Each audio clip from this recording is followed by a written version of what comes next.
Okay students, अब जो है हम पाठ 10 नगरीकरण शुरू करेंगे। तो देखेंगे नगरीकरण का क्या अर्थ होता है और नगरीकरण की आवश्यकता क्या है। तो इससे पहले ज़रूरी है कि हम एक छोटा सा डिस्कशन देखते हैं, जहाँ पे दो लोगों के बीच, जो कि गांव का किसान है, गांव के किसान का नाम है तात्या और उसका पुत्र है सुरेश। तो यहाँ पे पिता और बेटे के बीच एक संवाद होता है। तो उस संवाद को हम ध्यानपूर्वक से आप देखेंगे, सुनेंगे। उसके बाद कुछ प्रश्न पूछे जाएंगे, उसे आपको समझना है और उसका उत्तर देना है। तो सबसे पहले देखेंगे तात्या। अभी तात्या पिता का नाम है, जो कि किसान है। तात्या अपने पुत्र से कहता है, सुरेश, आज मैं खेत देरी से जाऊंगा, इसलिए तुम पहले चले जाओ। तो सुरेश जवाब देता है, तात्या, मेरे मन में आज कारखाने में जाने का विचार है। तात्या क्या कहता है, क्यों रे? तो यहाँ पे सुरेश फिर वह जवाब देता है, मुझे ऐसा लगता है कि मैं उस कारखाने में नौकरी करूं। फिर तात्या कहता है, कारखाने में नौकरी? क्यों बेटा? क्योंकि किसानों को लगता है कि वह जो है रोजगार उनका खुद का उपलब्ध है, खेत में जो है वो काम करके आसानी से व्यवसाय कर सकते हैं। फिर तात्या कहता है, सुरेश कहता है, तात्या, कारखाने में नौकरी करने से मुझे प्रतिमाह वेतन मिलेगा। अधिक समय काम किया तो अधिक वेतन मिलेगा। उसी प्रकार दिवाली के समय बोनस अर्थात अतिरिक्त वेतन भी मिलेगा। यहाँ पर उसे कई सारे फायदे हैं कारखाने में काम करने के, इस तरह से वह बताता है। फिर तात्या, अरे फिर अपनी खेती का क्या होगा? फिर सुरेश कहता है, नौकरी करते करते खेत का काम भी देखूंगा, अर्थात नौकरी भी करूंगा और खेत का जो व्यवसाय है वह भी देखूंगा। तात्या, वह सब तो ठीक है, पर क्या यह तुझसे होगा? क्यों, अर्थात दोनों कार्य क्या साथ में करना संभव है? तो सुरेश क्या जवाब देता है, तात्या, मैं सब देखूंगा, उसकी चिंता मत कीजिए। हम थोड़ा सा भविष्य का विचार करेंगे। आज हमारा गांव जैसा दिख रहा है ना, उसमें भविष्य में बहुत सा परिवर्तन होने वाला है। फिर तात्या कहता है, कौन सा परिवर्तन कह रहे हो तुम?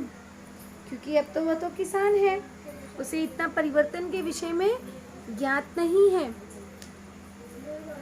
यहाँ पर सुरेश कहता है, तात्या, आप थोड़ा भूतकाल में जाइए, पहले वाला गांव याद कीजिए। हमारे गांव कितने छोटे थे और आज हमारे गांव की स्थिति देखिए। आज हमारे गांव के सामने कारखाना आ गया है, हमारी खेती गांव के पास है। कारखाना शुरू होने से सड़कों का विकास होगा, दवाखाना, विद्यालय, महाविद्यालय, प्रशासकीय कार्यालय जैसी सुविधा होगी। गांव में बड़ी बड़ी इमारतें खड़ी हो जाएंगी, बाहर से लोग यहाँ रहने आएंगे, गांव का विस्तार होगा, गांव का विकास होगा। तो इस तरह से हमने देखा कि पिता और पुत्र में किस तरह से रोजगार को लेकर और गांव में होने वाले परिवर्तन को लेकर दोनों में चर्चा होती है। अब इस पर आधारित हम कुछ क्वेश्चन के बारे में डिस्कशन करेंगे, जैसे कि सुरेश कारखाने में काम करने का विचार क्यों कर रहा है? तो आपको क्या लगता है कि सुरेश कारखाने में काम करने का विचार क्यों कर रहा है? अगर मैं मेरे अनुसार कहूँ तो सुरेश कारखाने में काम करने का विचार इसलिए कर रहा है क्योंकि उसे ऐसा लगता है कि कारखाने में नौकरी करने से उसे प्रति माह वेतन मिलेगा, हर महीने पैसे मिलेंगे और अधिक समय काम करेगा तो अधिक वेतन मिलेगा और दिवाली के समय जो है उसे बोनस इत्यादि मिलेंगे। तो इस तरह से उसे लगता है कि यहाँ पर कारखाने में काम करने से उसे अनेकों प्रकार के फायदे हैं। दूसरा क्वेश्चन यहाँ पर है, तात्या को किस बात की चिंता हो गई? अब तात्या को किस बात की चिंता हो गई? जैसे कि तात्या वहाँ पर कहता है कि खेती कौन करेगा, कि खेती का क्या होगा। अर्थात तात्या को अपने खेती की चिंता हो गई कि यहाँ पर अगर लोग रोजगार करने लगेंगे, अगर बेटा जो है वह रोजगार करने लगेगा तो वह उसकी खेती कौन देखेगा, उसकी खेती को कौन संभालेगा। यहाँ पर किसानों की चिंता का मुद्दा जो है वह बढ़ जाता है क्योंकि पहले के ज़माने में वो यही सोचते थे कि जितने अधिक पुत्र होंगे उतनी अच्छे से खेती की देखरेख करेंगे। सुरेश के अनुसार गांव में कौन से परिवर्तन होंगे? अभी सुरेश जैसे कि अपने पिता को बताता है कि कारखाना शुरू होने से सड़कों का विकास होगा, दवाखाना आएंगे, विद्यालय बनेंगे, महाविद्यालय कॉलेजेस बनेंगे, प्रशासकीय कार्यालय जैसी सुविधा शुरू होगी और गांव में बड़ी बड़ी इमारतें खड़ी हो जाएंगी और बाहर से भी लोग यहाँ जो है गांव का नज़ारा देखने के लिए लोग आएंगे और इस तरह से गांव का भी विस्तार होगा और गांव जो है आगे बढ़ेगा, उसका विकास होगा। अगला क्वेश्चन है कि जैसे गांव के संदर्भ में और कौन कौन से परिवर्तन होंगे, ऐसा आपको क्या लगता है? तो यहाँ पर आपको क्या लगता है कि गांव में और क्या परिवर्तन होंगे? तो मेरे अनुसार गांव के लोग जो हैं वह सुशिक्षित होंगे, सभ्य होंगे, उन्हें भी अपने मूलभूत अधिकारों के विषय में जानकारी प्राप्त होगी और वो भी आधुनिकीकरण की तरफ आगे बढ़कर अपना स्वयं का और अपने परिवार का विकास कर सकेंगे। तो इस तरह से यहाँ पे हमने देखा ये जो परिवर्तन है इसी को कहा जाता है नगरीकरण, कि गांव में कारखाने आ गए, कारखानों से जो है वहाँ पे सड़कों का निर्माण हुआ, सड़कों का निर्माण हुआ तो दवाखाने आ गए, विद्यालय बन गए, महाविद्यालय बन गए, तो इसी को कहा जाता है नगरीकरण। ये सब जब सुख सुविधाएं उपलब्ध होती हैं तो यहाँ से गांव का नगरीकरण में परिवर्तन होता है या उसी को कहते हैं शहरीकरण। आइए अब हम आगे देखते हैं इसका भौगोलिक स्पष्टीकरण।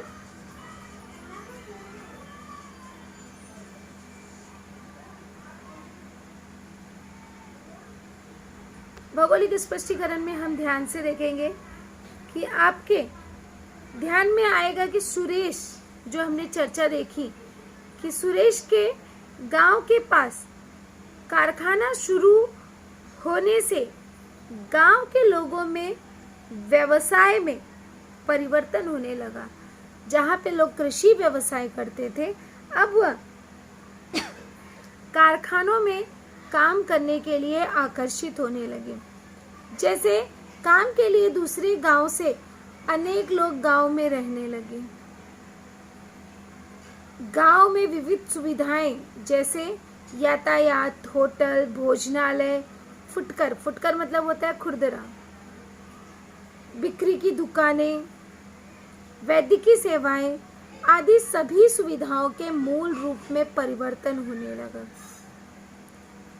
तो यहाँ पर एक प्रश्न बनता है कि गांव में कौन कौन से परिवर्तन हुए। तो गांव में जब सुविधाएं उपलब्ध हुई तो यातायात, होटल, भोजनालय, फुटकर जिसे खुदरा कहा जाता है, बिक्री की दुकानें जहाँ पे कोई भी सामान सस्ती दर पे मिलता है उसे कहते हैं फुटकर या खुदरा, वैद्यकीय सेवाएं आदि सभी सुविधाओं के मूल रूप में परिवर्तन होने लगा। हमारे देश का अगर हम विचार करते हैं हमारे देश का विचार करें तो कृषि यह ग्रामीण भाग का प्रमुख व्यवसाय है। तो ग्रामीण भागों में अधिक से अधिक लोग कृषि पर ही निर्भर होते हैं। रिक्त स्थान के लिए पूछा जा सकता है कि हमारे देश का विचार करें तो खाली स्थान या ग्रामीण भाग का प्रमुख व्यवसाय है। तो यहाँ पर उत्तर हमको मिलेगा कृषि। कृषि जो है यह भारत देश का प्रमुख व्यवसाय है। कृषि और कृषि के पूरक व्यवसाय अर्थात कृषि पर आधारित व्यवसाय गांव में प्राचीन समय से किए जाते हैं, परंतु आजकल विविध उद्योग व्यवसाय ग्रामीण क्षेत्रों में शुरू हो रहे हैं। अब गांव में भी लोग जो है वह कृषि पर निर्भर नहीं रहते हैं। गांव में भी वह रहकर खेती नहीं करते हैं, बल्कि वह उद्योग और व्यवसायों की तरफ आकर्षित होते हैं।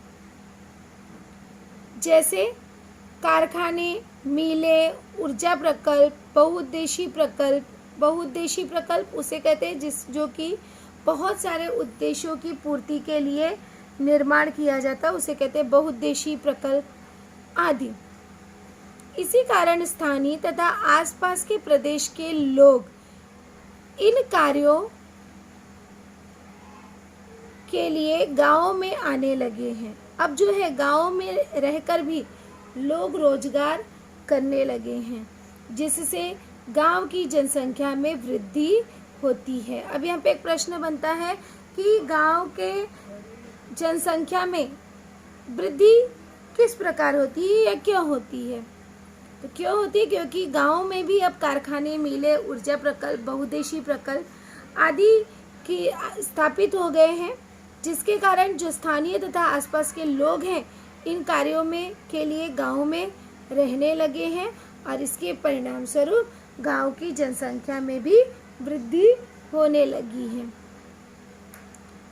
इन लोगों को विविध सेवाएं उपलब्ध कराने के लिए अन्य सेवा व्यवसाय विकसित होते हैं, जैसे स्वास्थ्य, खान-पान, अस्पताल, मनोरंजन आदि। ये सब अन्य सेवा के अंतर्गत आते हैं। परिणामतः गांव का विस्तार बढ़ने लगता है और पूरे गांव का स्वरूप जो है वह बदल जाता है, अर्थात वह पर्यटक दृष्टि से महत्वपूर्ण हो जाता है। वहाँ पर विविध स्थानों से लोग जो है वह आने लगते हैं और वहाँ पे एक नए रोजगार के व्यवसाय की आवश्यकता महसूस होती है और उसका निर्माण किया जाता है। गांव में सार्वजनिक सेवाओं की पूर्ति करने के लिए ग्राम पंचायत के स्थान पर नगर परिषद अथवा नगर पालिका का उदय होता है। तो गांव में अब यहाँ पे एक प्रश्न बनता है कि गांव में सार्वजनिक सेवाओं की पूर्ति करने के लिए ग्राम पंचायत के स्थान पर किसका निर्माण किया जाता है? ध्यान में रखना है आपको, नगर परिषद या नगर पालिका का उदय होता है। अर्थात जिस तरह से आपने देखा होगा कि शहरों में अब यहाँ पर मुंबई जैसे शहर में यहाँ पर नगर पालिका होती है, नगर परिषद होता है, किंतु अगर हम गांव के बारे में बात करते हैं तो गांव में ग्राम पंचायत होता है। नागरिकों को विविध मूलभूत सार्वजनिक सेवाएं देने का कार्य इन संस्थाओं को करना पड़ता है। तो यहाँ पर एक प्रश्न बनता है हमारा, नगर पालिका को कौन से कार्य करने पड़ते हैं? तो नगर पालिका को नागरिकों को विविध मूलभूत जो उनकी प्रमुख सार्वजनिक सेवाएं हैं वह इन संस्थाओं को देना पड़ता है, जैसे पेयजल, पीने योग्य पानी देना, पानी की व्यवस्था करना, सड़कों का निर्माण करना, यातायात तथा गंदे पानी के निकास की व्यवस्था करना, सड़कों पर बिजली का निर्माण करना। इसके अलावा नगर नियोजन, मनोरंजन के साधन और दर्शनीय स्थल, इन सभी का निर्माण करना। अब हम इसके आगे देखेंगे, जैसे इसी के अंतर्गत अगला हमारा आता है, इसी के अंतर्गत बाग आदि सुविधाओं को भी विकसित करना पड़ता है। परिणामतः गांव का रूपांतरण नगर शहर में हो जाता है। जब ये सभी परिवर्तन जगह ले लेते हैं तो आसानी से जो है एक गांव का परिवर्तन शहर के स्वरूप में हो जाता है। इसी प्रकार से हम आगे देखेंगे कि भारतीय जनगणना आयोग की ओर से नगरों के संदर्भ में 1961 में निम्नलिखित निष्कर्ष निकाले गए। जिस बस्ती या गांव में काम करने वाले 75% पुरुष कृषि के अलावा अन्य व्यवसाय करते थे, ऐसी बस्ती को नगरी बस्ती समझी जाती है। अर्थात यहाँ के लोग जो है उनका आधुनिकीकरण हो गया, मॉडर्न हो गए, ऐसा माना जाता है और उसका परिवर्तन ऐसी बस्ती को नगरी बस्ती समझी जाती है। तो नगरी बस्ती किस प्रकार की बस्ती को समझा जाता है?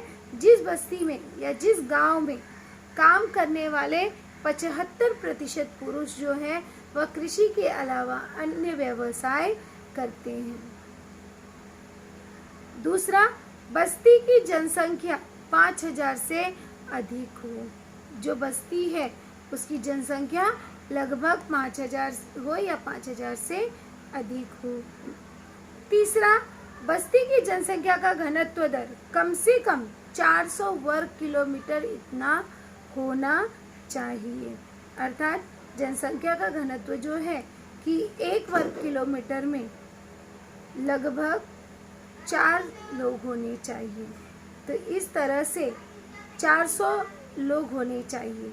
तो इस तरह से कम वर्ग किलोमीटर की संख्या जो है वह 400 हो और अधिक से अधिक यहाँ पर जनसंख्या 5000 तक हो। तो ऐसे को शहर के रूप में शहरी निष्कर्ष निकालते समय 1961 में इसे नगरी बस्ती के समझा गया। अब यहाँ पे एक प्रश्न बनता है हमारा कि भारतीय जनगणना आयोग के अनुसार 1961 में क्या निष्कर्ष निश्चित किया गया। तो ये तीनों पॉइंट्स आपको लिखने हैं कि जिस बस्ती में गांव में काम करने वाले 75% पुरुष कृषि के अलावा अन्य व्यवसाय करते हैं, ऐसी बस्ती को नगरी बस्ती कहते हैं। दूसरा पॉइंट, बस्ती की जनसंख्या 5000 से अधिक हो। और तीसरा, बस्ती को जनसंख्या का घनत्व दर कम से कम 4000 वर्ग किलोमीटर इतना होना चाहिए। यही निष्कर्ष निकाला गया।